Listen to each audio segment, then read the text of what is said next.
അള്ളാഹി വർക്കാത്തു. ബിസ്മില്ലാഹിർ റഹ്മാനിർ റഹീം. അൽഹംദുലില്ലാഹി റബ്ബിൽ ആലമീൻ. സ്വലാത്തു വസ്സലാമു അലാ അഷ്റഫിൽ മുർസലീൻ വഅലാ ആലിഹി വസഹ്ബിഹി. ഈ മഹാസമ്മേളനത്തിൻ്റെ സമാദരണീയരായ അധ്യക്ഷർ സെയ്ദ് മുഹമ്മദ് ജിഫ്രി മുത്തുക്കോയ തങ്ങൾ അവറുകളെ, യോഗത്തിലെ മുഖ്യാതിഥിയായി സംബന്ധിക്കുന്ന Karnataka deputy chief minister DK Shivakumar അവറുകൾ, സമാദരണീയരായ MT ഉസ്താദ് അവറുകൾ, വേദിയിൽ സന്നിഹിതരായിട്ടുള്ള ശ്രേഷ്ഠ പണ്ഡിതന്മാർ, രാഷ്ട്രീയ സാമൂഹ്യ സാംസ്കാരിക മേഖലകളിലെ പ്രമുഖ വ്യക്തിത്വങ്ങൾ, വിദേശ പ്രതിനിധികൾ, ഇവിടെ കൂടിയ എൻ്റെ പ്രിയ സഹോദരന്മാരെ, സുഹൃത്തുക്കളെ, സമയം വളരെ അതിക്രമിച്ചിരിക്കുന്നു എന്ന് നമുക്കൊക്കെ അറിയാം. ഒരു മുഖ്യ പ്രഭാഷണം എന്നുള്ള നിലയ്ക്ക് കൂടുതലായിട്ടൊന്നും പറയുന്നില്ല. ഏതായാലും ഇപ്പോൾ നമ്മൾ 5 ദിവസങ്ങളായി കാസർഗോഡ് കുനിയയിൽ ഇവിടെ വിവിധങ്ങളായിട്ടുള്ള സെഷനുകളിലൊക്കെ സംബന്ധിച്ച് ഇന്നിപ്പോൾ ഇവിടെ നിന്നും യാത്ര പറയുകയാണല്ലോ. എല്ലാവരും അങ്ങോട്ടും ഇങ്ങോട്ടൊക്കെ സലാം പറഞ്ഞ് പിരിയാൻ പോകുന്ന ഒരു അവസ്ഥയിലാണ്. ഈ സമ്മേളനം നൽകിയ അറിവുകൾ വളരെ പ്രധാനമാണ്. ആഴമേറിയ വിഷയങ്ങളിലുള്ള ചർച്ചകളും ഉത്ബോധനങ്ങളും മാർഗദർശനങ്ങളുമൊക്കെ ഈ സമ്മേളനത്തിൻ്റെ ഭാഗമായി നമുക്കൊക്കെ ലഭിക്കുകയുണ്ടായി. എല്ലാം ഹൃദയത്തിൽ വഹിച്ച് പുതിയൊരു ഊർജവുമായിട്ടും പുതിയൊരു ഉൾക്കാഴ്ചയുമായിട്ടാണ് കുനിയയോട് നമ്മളെല്ലാവരും ഇവിടെ വിട പറയുവാൻ പോകുന്നത്. ശരീരം മാത്രമേ ഇവിടുന്ന് വിട പറയുന്നുള്ളൂ. മാനസികമായിട്ടും അതുപോലെ തന്നെ ഓർമ്മകളിലൂടെയും ഇനിയും ഒരുപാട് കാലം കുനിയയിലെ ഓർമ്മകൾ ജ്വലിച്ചു നിൽക്കും എന്ന് പറയാതിരിക്കുവാൻ നിർവാഹമില്ല. കഴിഞ്ഞ 10 വർഷം മുമ്പ് ഇതുപോലെ നമ്മൾ ആലപ്പുഴയിലെ ആ കടൽ തീരത്ത് ഒരുമിച്ചവരായിരുന്നു. ആ ഓർമ്മകൾ നമുക്ക് മറക്കാറായിട്ടില്ല. അവിടെയും 3-4 ദിവസം ക്യാമ്പുകളിലൊക്കെ ഒരുമിച്ച് കൂടി. അതുപോലെ തന്നെ സംസ്ഥാന സമാപന സമ്മേളനത്തിലും ലക്ഷങ്ങൾ പങ്കെടുത്തുകൊണ്ട് ഞാൻ ഇന്നും അന്നത്തെ ആ ചിത്രം ഓർമ്മിക്കുകയാണ്. ആലപ്പുഴ സമ്മേളനത്തിൻ്റെ പിറ്റേന്നിറങ്ങിയ പത്രത്തിലെ എല്ലാ പത്രങ്ങളിലെയും മുഖചിത്രം ആലപ്പുഴ സമ്മേളനത്തിൽ തടിച്ചുകൂടിയ ജനലക്ഷങ്ങൾ എന്ന് പറഞ്ഞുകൂടെ, ജനകോടികൾ എന്ന് നമുക്ക് പറയേണ്ടി വരും. അത് ഈ ഡോണർ ക്യാമറയിൽ നിന്ന് എടുത്തിട്ടുള്ള പിക്ചറാണ്. ആലപ്പുഴയുടെ തീരം മുഴുവനും പകർത്തിയ ആ ചിത്രത്തിൽ അവിടെ തടിച്ചുകൂടിയ കോടിയോളം വരുന്നതെന്ന് തന്നെ പറയാം. ആ ജനങ്ങളുടെ ചിത്രം ഇപ്പോഴും മനസ്സിലുണ്ട് എന്നുള്ളതാണ്. അത്തരത്തിലൊരു കൂടിച്ചേരലാണ് ഇവിടെയും നടന്നിട്ടുള്ളത്. സപ്തഭാഷാ സംഗമ ഭൂമിയിൽ അതിൻ്റെ പ്രാധാന്യം വർദ്ധിക്കുന്നു. ഇവിടെ ഇപ്പോൾ സപ്തഭാഷയല്ല. സപ്തഭാഷ ഇപ്പോൾ കന്നഡയും മലയാളം അതിൻ്റെ ഇടയ്ക്കുള്ള മറ്റ് ഭാഷകളൊക്കെ ഇവിടെ തന്നെ പറഞ്ഞു കഴിഞ്ഞു. 2 ഭാഷ കൂടി അറബിയും ഇംഗ്ലീഷും ഇവിടെ പറയുകയുണ്ടായി. അപ്പോൾ സംസ്ഥയുടെ സമ്മേളനം സപ്തഭാഷക്കൊക്കെ അപ്പുറത്താണ്. സംസ്ഥയുടെ സമ്മേളനങ്ങളിലേക്ക് പങ്കെടുക്കുന്ന ജനപ്രതിനിധികൾ, അതിൻ്റെ പ്രതിനിധികളായി എത്തുന്നവർ സപ്തഭാഷകൾക്കൊപ്പം അതിലേക്ക് അപ്പുറത്തുള്ള ഭാഷകൾ സംസാരിക്കുന്നവർ സമസ്ത കേരള ജമിയത്തുൽ ഉലമയുടെ ഭാഗമാണ്. ഈ 100ാം വാർഷികം ഇവിടെ തന്നെ നടത്താൻ തിരഞ്ഞെടുത്തത് അത് യാദൃച്ഛികമായിരിക്കാം.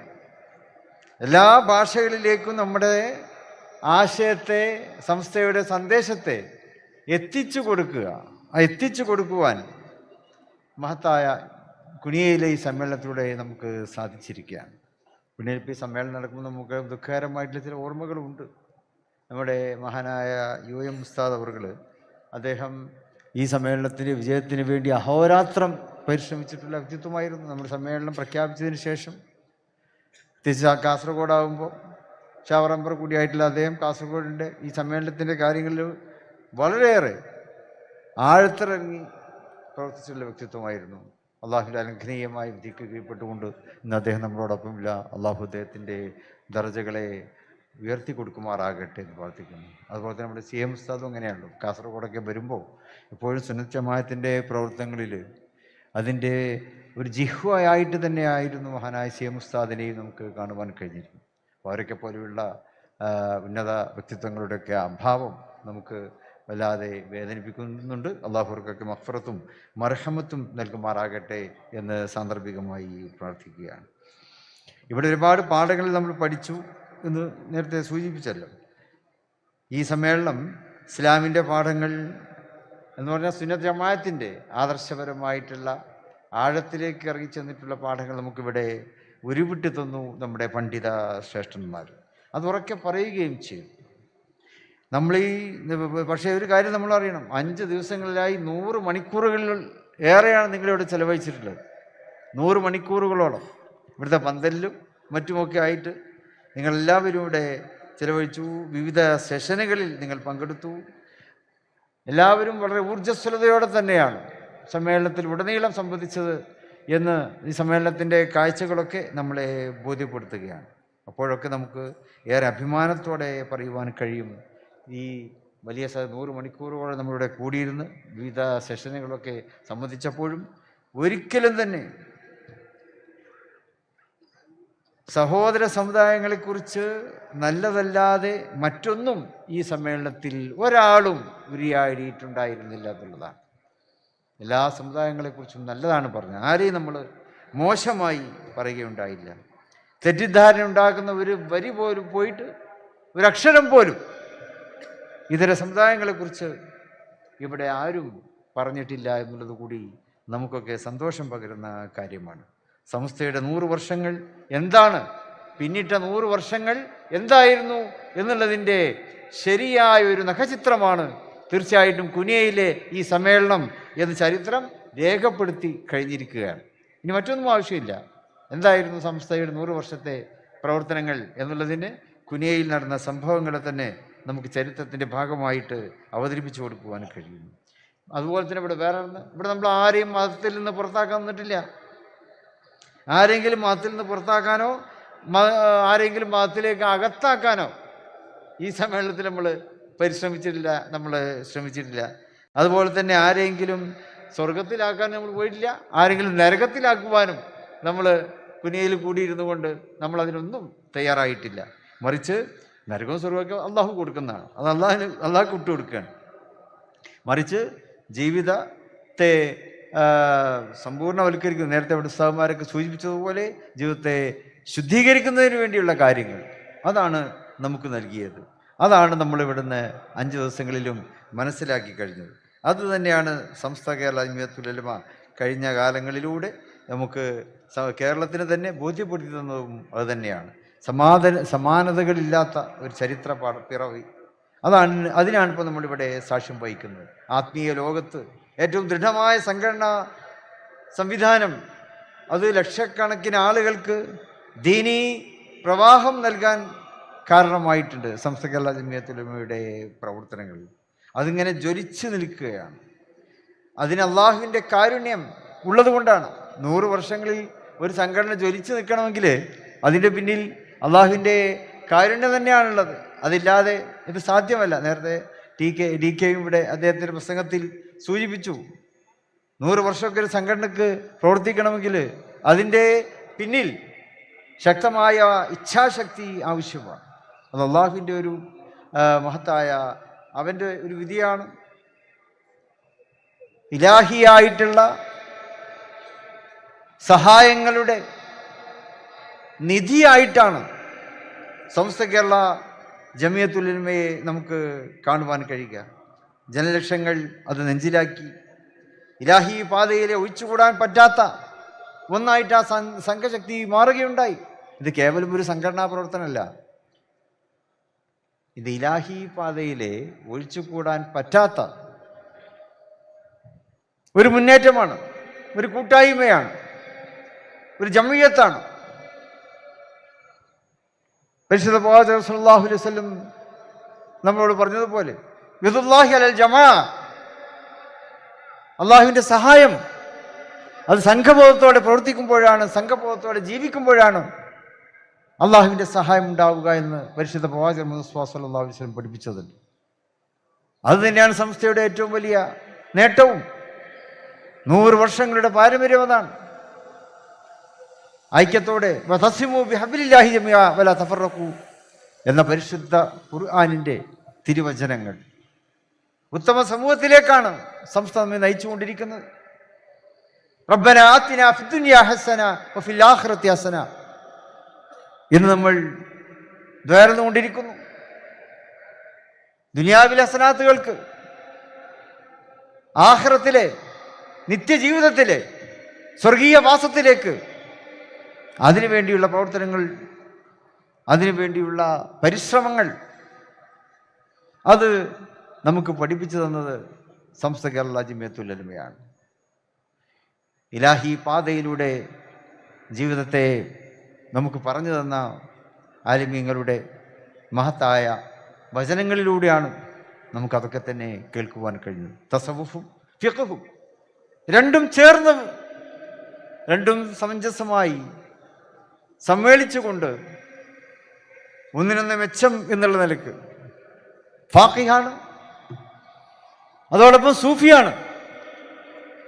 നമ്മുടെ പണ്ഡിത സംസ്ഥ കേരളത്തിൽ നമുക്ക് നൽകിയ ശ്രേഷ്ഠ പണ്ഡിതന്മാരുടെ ജീവിതം അതായിരുന്നു. മഹാനായ സൈനുദ്ദീൻ മഖ്ദൂം റഹ്മത്തുള്ളാഹി അലൈഹി, അദ്ദേഹം സാമൂതിരിയെക്കുറിച്ച് രചന നടത്തുകയുണ്ടായി. അത് കേരള ചരിത്രത്തിൻ്റെ തന്നെ ഒരു ഭാഗമായിട്ട് ചരിത്രകാരന്മാർ വിലയിരുത്തുകയാണ്. പക്ഷെ അദ്ദേഹത്തെ നമുക്ക് കൂടുതൽ പരിചയമുണ്ട്.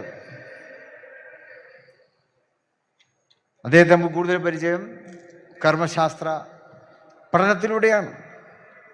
ഫത്ഹുൽ മുഈൻ അത് രചിച്ചതിലൂടെ മഹാനവറുകൾ ലോകപ്രശസ്തനായി എന്നുള്ളതാണ്. ഫത്ഹുൽ മുഈനും ഇർഷാദും ഇതൊക്കെ തന്നെ അത് കേരളത്തിലേക്ക് മാത്രമല്ല, ഇവിടെ ജാമിഅ അസ്ഹറിൻ്റെ പ്രമുഖ വ്യക്തിത്വം ഇവിടെ നമ്മോട് സംസാരിച്ചു. ജാമിഅ അസ്ഹറിൽ പഠന വിധേയമാണ്, അവിടെ പാഠ്യവിഷയമാണ് ഫത്ഹുൽ മുഈൻ. ഞാൻ ഏതാനും മാസങ്ങൾക്ക് മുമ്പ് അമേരിക്കയിലെ ഒരു യൂണിവേഴ്സിറ്റിയിൽ പോയപ്പോൾ അവിടെ അറബിക് ഡിപ്പാർട്ട്മെൻറ്റിൽ നമ്മുടെ ഇവിടുത്തെ കുറച്ച് കുട്ടികൾ അവിടെ പഠിക്കുന്നുണ്ട്. അപ്പോൾ അറബിക് ഡിപ്പാർട്ട്മെൻറ്റിൽ നമുക്കൊക്കെ പോകാൻ പറ്റി. ഹെഡ് ഓഫ് ദ ഡിപ്പാർട്ട്മെൻറ്റ് ഒരു വലിയ മനുഷ്യൻ, ഒരു ആലിമ്, പ്രൊഫസറാണ്.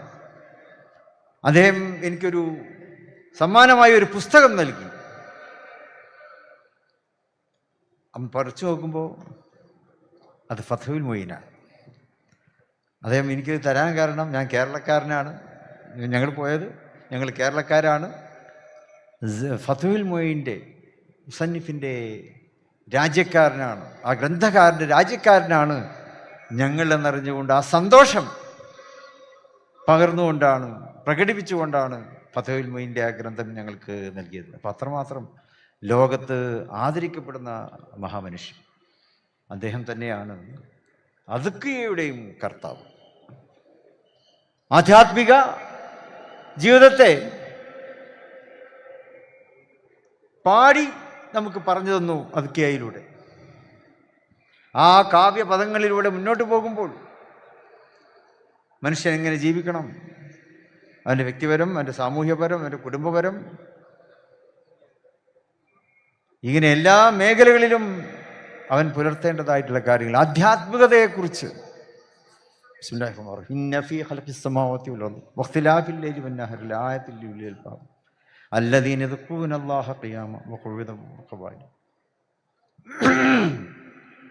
അങ്ങനെ ജീവിക്കുന്ന അള്ളാഹുവിലെ വളരെയേറെ അള്ളാഹുവുമായി അടുത്ത് കഴിയുന്ന മഹാപുരുഷന്മാർ, അവർ മാറി മാറി വരുന്ന രാപകലുകൾ, സൂര്യചന്ദ്രന്മാർ, ഇങ്ങനെയുള്ള പ്രകൃതിയുടെ എല്ലാ സംഭവങ്ങളെയൊക്കെ കണ്ടുകൊണ്ട് അവരെ നിന്നും കിടന്നും സഞ്ചരിച്ചുകൊണ്ടും അങ്ങനെ അള്ളാഹുവിനെ ഓർത്തുകൊണ്ടിരിക്കും.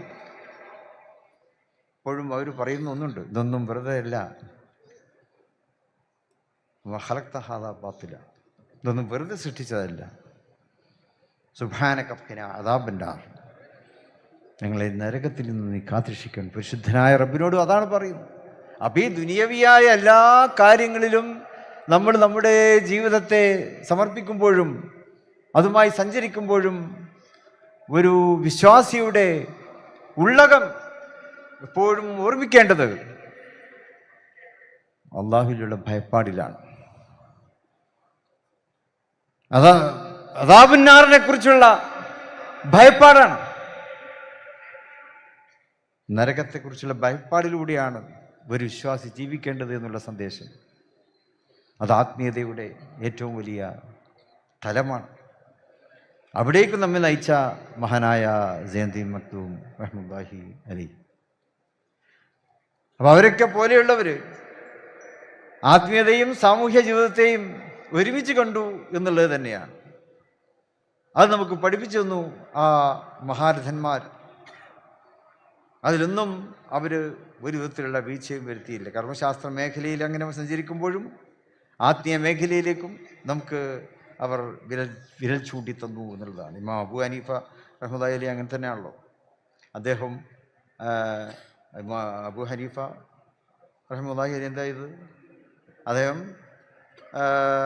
ഇബ്രാഹിം ബിൻ അദ്ഹവുമായി കരാറുണ്ടാക്കി ഒരുമിച്ച് ജീവിക്കാം. ഇബ്രാഹിം അദ്ഹ് നേരത്തെ കൊട്ടാരവാസിയായിരുന്നു.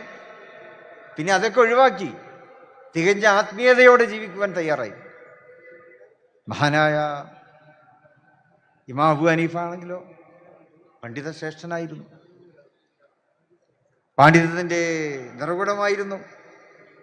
പക്ഷേ ഇബ്രാഹിം അതുമായി അദ്ദേഹം എന്തിനാണ് ഇങ്ങനെ സ്നേഹം കൂടുന്നത് എന്ന് പലർക്കും സംശയമായി. അപ്പം അതിനെന്താ ആ സൗഹൃദത്തിൻ്റെ കാരണം എന്തായിരുന്നു? പണ്ഡിതശ്രേഷ്ഠനായിരുന്ന ഇമാം അബൂ ഹനീഫ ആത്മീയ വിശ്രുതിയിൽ ജീവിതത്തെ നിർവചിച്ച ഇബ്രാഹിം അതുമായി വളരെയേറെ ബഹുമാനത്തോടെയുള്ള ഒരു സ്നേഹബന്ധമാണ് അവർ കാത്തു സൂക്ഷിച്ചിരുന്നത്. അപ്പോൾ ഇൽമും തസവുഫും ഇത് രണ്ടും സമഞ്ജസമായി സമ്മേളിപ്പിച്ചുകൊണ്ടുള്ള പണ്ഡിത ദർശനം, അത് തന്നെയാണ് ലോകത്തെ പണ്ഡിതന്മാരുടെ ചരിത്രത്തിലൂടെ നമുക്ക് കാണുവാൻ കഴിയുന്നത്. ഇമാം മാലിക് റളിയല്ലാഹു അൻഹു അങ്ങനെ തന്നെയായിരുന്നു.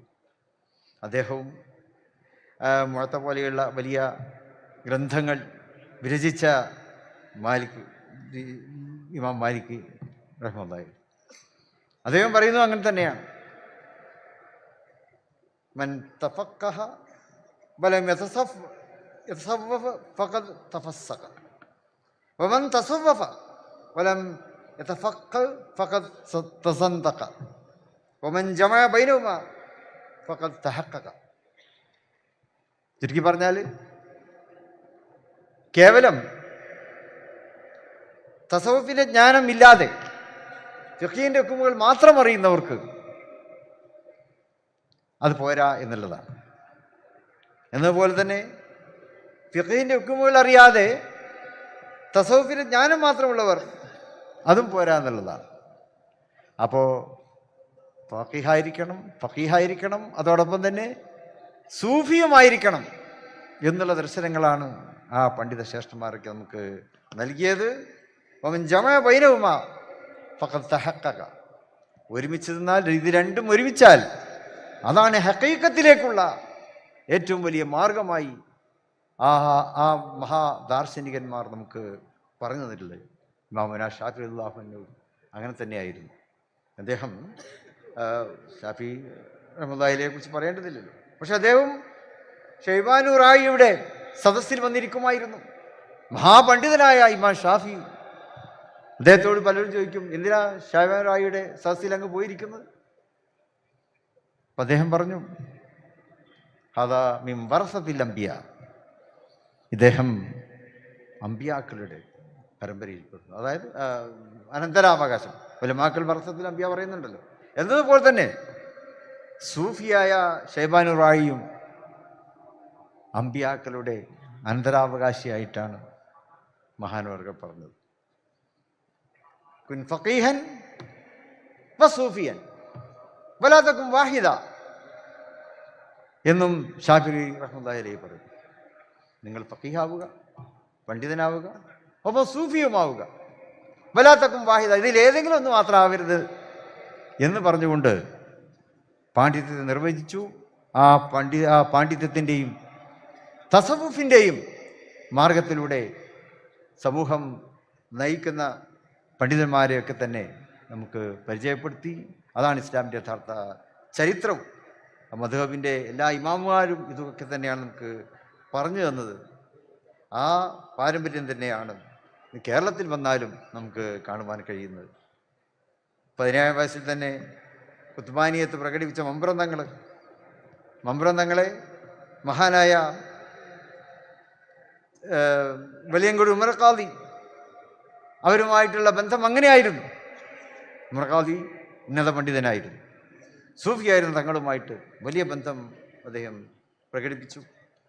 ചാപ്പനാടി ബാഫുസ്ലിയാരും സമാദരണീയരായ ശംസുൽ ഉലമയും ഒക്കെ കാത്തുസൂക്ഷിച്ചതും അത്തരത്തിലുള്ള ബന്ധങ്ങളാണ്. ഇങ്ങനെ തസൂഫിൻ്റെയും അതുപോലെ തന്നെ കർമ്മശാസ്ത്രത്തിൻ്റെയും, അത് രണ്ടും മനുഷ്യന് ആവശ്യമാണ്. കർമ്മശാസ്ത്രം ജീവിതത്തെ നേരായ മാർഗത്തിലൂടെ കൊണ്ടുപോകാൻ, തസവുഫ് ജീവിതത്തെ വ്യക്തമായ വെളിച്ചത്തിലേക്ക് കൊണ്ടുപോകുവാൻ. ഈ പാഠങ്ങളിലൂടെ നമുക്ക് നമ്മെ പഠിപ്പിച്ച പാരമ്പര്യമുള്ള സൂഫിവര്യന്മാരുടെ, പണ്ഡിത ശ്രേഷ്ഠന്മാരുടെ ആ മഹനീയമായിട്ടുള്ള ചരിത്ര പാരമ്പര്യമാണ് സമസ്ത കേരള ജമിയത്തുൽ ഉലമക്കുണ്ട് ഉള്ളത്. അത് 100 വർഷങ്ങൾക്ക് ശേഷം അത് കൂടുതൽ തിളക്കത്തോടെ തന്നെ നമുക്ക് ലഭിച്ചുകൊണ്ടിരിക്കുന്നു.